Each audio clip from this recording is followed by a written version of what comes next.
সবাইকে স্বাগত জানাচ্ছি আমার আজকের ভিডিওটি দেখার জন্য।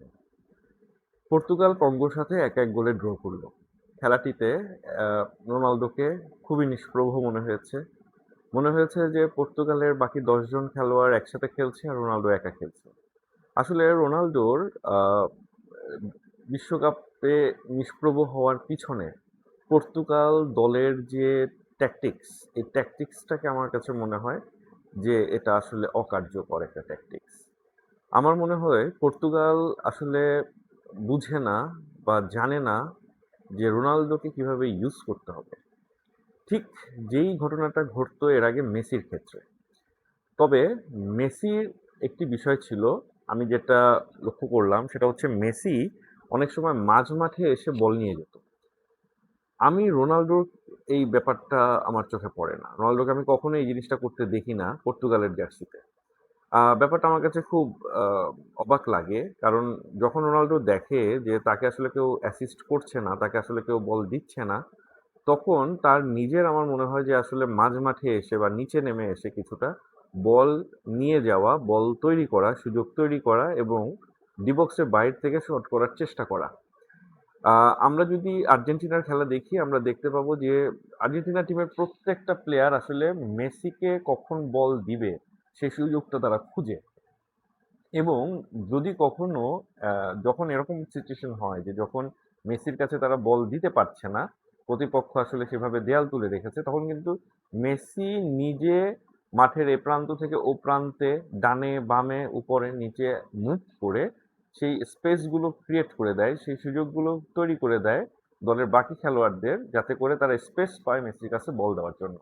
কিন্তু পর্তুগালের বেলায় আমি আসলে এই জিনিসটা দেখি না। আ রোনালদো বিশ্বকাপে নিষ্প্রভ থাকার পিছনে পর্তুগাল দলের ভূমিকা আমার কাছে মনে হচ্ছে অনেক বেশি। পর্তুগাল দলটার প্লেয়ারদের তাদের অনেক বড় বড় নাম থাকতে পারে, ক্লাবে বড় বড় খেলোয়াড় হতে পারে তারা। কিন্তু যখন পর্তুগালের জার্সি পরে তারা খেলে, তখন আসলে তাদের বোঝা উচিত যে তাদের দলের প্লে মেকারটা কে? যেটা আর্জেন্টিনা করে সেই জিনিসটা পর্তুগালের আসলে আমার মনে হয় শেখা উচিত, দেখা উচিত এবং অ্যাডাপ্ট করা উচিত। রোনালদোর এটা লাস্ট বিশ্বকাপ। আমরা যতটুকু জানি বয়স অলরেডি ৪১ হয়ে গেছে। সো রোনালদোকে এই বিশ্বকাপে যদি পর্তুগাল কাজে লাগাতে না পারে, তাহলে এটা পর্তুগালের জন্য একটা দুঃখ হয়ে থাকবে। আর আমি বিশ্বাস করি পর্তুগাল যদি রোনালদোকে কাজে লাগাতে পারে, সেইভাবে ট্যাকটিক্স তৈরি করতে পারে, পর্তুগাল বিশ্বকাপে অনেক ভালো একটা আ অবস্থান তৈরি করতে পারবে। রোনালদোর ব্যাপারে আমি আরো কিছু বলতে চাই। সেটা হচ্ছে যে পর্তুগাল দলটা কিন্তু আসলে ব্রাজিল, আর্জেন্টিনা, জার্মানি, ফ্রান্স বা ইটালি এ ধরনের কোনো দলের মতো ধারাবাহিকভাবে বিশ্বকাপে সাফল্য পেয়েছে এরকম কোনো দল না। যদিও পর্তুগাল সবসময় একটি ভালো মানের দল। আমরা এটা দেখেছি। এর আগে ১৬ তে তারা ইউরো জিতেছে, ১৮ তে তারা উয়েফা জিতেছে। So Portugal is a nice team. There is no confusion. But the matter is যে যখন বিশ্বকাপে তারা খেলতে আসছে, তাদের আসলে কিছু ট্যাকটিক্স নির্ধারণ করে আসতে হবে। কোচের ভূমিকা এক্ষেত্রে অত্যন্ত গুরুত্বপূর্ণ। কোচকে তার ট্যাকটিক্স তিনি কোন প্লেয়ারকে কেন্দ্র করে তৈরি করবে, এই জিনিসটা আমার মনে হয় যে পর্তুগালের কোচের একটু ভাবা প্রয়োজন। পর্তুগাল আ যে দলের মধ্যে এই জিনিসটা আসলে ল্যাকিংস রয়েছে, এটা আমার যেটা মনে হচ্ছে। আর দ্বিতীয়ত যে বিষয়টা হচ্ছে যে আসলে পর্তুগাল দলটা যদিও কখনো বিশ্বকাপে ওই ধরনের বড় কোনো নাম না, কিন্তু দলটা কিন্তু ভালো দল এবং ভালো স্টার প্লেয়াররাও আছে পর্তুগালে, এবং এই বিশ্বকাপে যদি আমরা মিডফিল্ডের কথা চিন্তা করি, পর্তুগালের মিডফিল্ড কিন্তু one of the best midfield, যদি তারকাদের নামের কথা হিসাব করি সেই বিচারে। কিন্তু তারা কেন বল তৈরি করতে পারছে না, তারা কেন সুযোগ তৈরি করতে পারছে না, এই জিনিসগুলোকে নিয়ে পর্তুগালের আসলে কাজ করতে হবে। দ্বিতীয় বিষয় যেটা আমি বলতে চাচ্ছি, এটা সত্য যে আসলে বিশ্বকাপে কোনো দলের সাফল্য একজন প্লেয়ারের উপর নির্ভর করে তৈরি হয় না। আহ, কোনো ফুটবলে কোনো দলের সাফল্য একজন প্লেয়ার কেন্দ্রিক হয় না।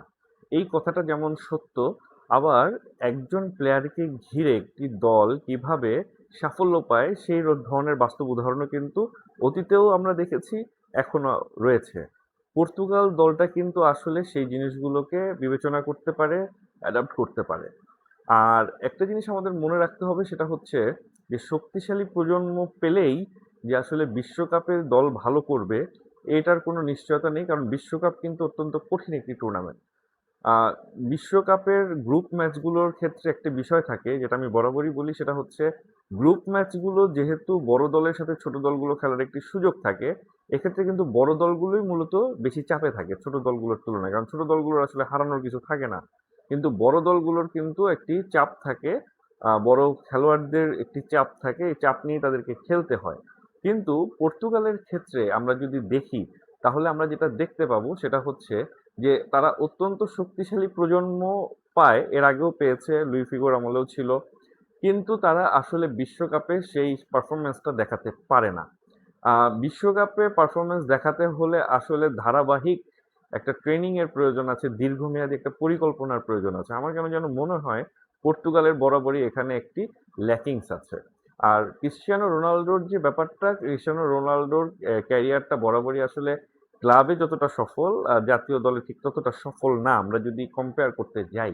ক্রিশ্চিয়ানো রোনালদো পর্তুগালের সর্বোচ্চ গোলদাতা, সবচেয়ে বেশি বিশ্বকাপে অংশ নেওয়া, বিশ্বকাপের ম্যাচে অংশ নেওয়া একজন প্লেয়ার, নিঃসন্দেহে বিশ্বের one of the best player, best footballer. কিন্তু আসলে ক্রিশ্চিয়ানো রোনালদোকেও তার সুযোগটা খুঁজে বের করে নিতে হবে, যে দলের পরিস্থিতিতে তাকে কখন নিচে নামতে হবে, তাকে তাকে কখন নিচে নেমে সুযোগ তৈরি করতে হবে, কখন ডানে বামে মুভ করতে হবে, এই বিষয়গুলো তাকেও ভাবতে হবে।